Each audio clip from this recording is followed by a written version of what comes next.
Bonjour à toutes et à tous et merci d'être venus à cette séance unique du Parlement des enfants.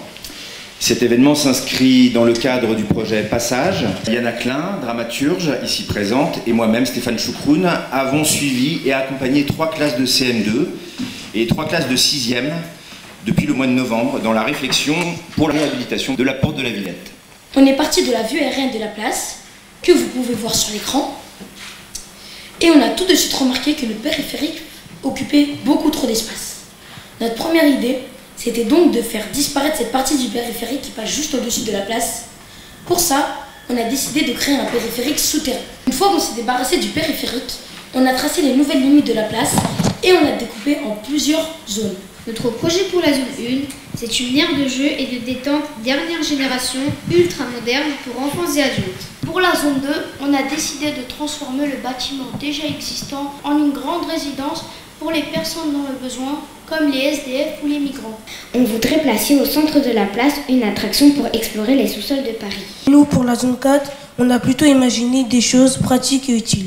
On voudrait créer une grande ferme biologique avec des vaches, des cochons, des poules et des moutons. Nous avons aussi travaillé sur le quartier, le 19e arrondissement, en imaginant un quartier du futur. Et voici nos propositions. Là, c'est la voiture. Il y a l'aspirateur. Il aspire l'air polluant. Ensuite, il va jusqu'au filtre. Il va transformer l'air polluant en air pur. Et le tuyau, il va transporter l'air pur jusqu'à l'éjecteur qui va éjecter l'air pur. De toute façon, qui va nous donner l'opportunité de réaliser nos rêves? J'ai l'impression que nous perdons notre temps et que nous devrions retourner en classe pour faire des dictées, des mathématiques. Les politiques ne s'intéressent pas à nous, alors pourquoi s'intéresser à eux? Avez-vous le sentiment d'être entendu, écouté par les adultes et particulièrement par les femmes et les hommes politiques de ce pays? Un vote à main levée. Oui. Non. Vous, les femmes et les hommes politiques, allez-vous nous écouter? Y aura-t-il un jour moins de discrimination? Est-ce que tous les enfants de notre quartier feront des études?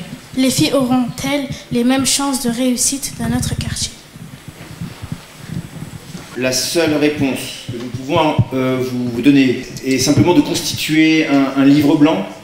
Un livre blanc qui serait composé donc de l'ensemble de vos questions que nous avons bien entendues aujourd'hui, de l'ensemble de vos propositions aussi qui sont très pertinentes, que nous adresserons à la presse et que nous adresserons à la maire de Paris, ainsi qu'à la maire d'Aubervilliers et au maire de Pantin.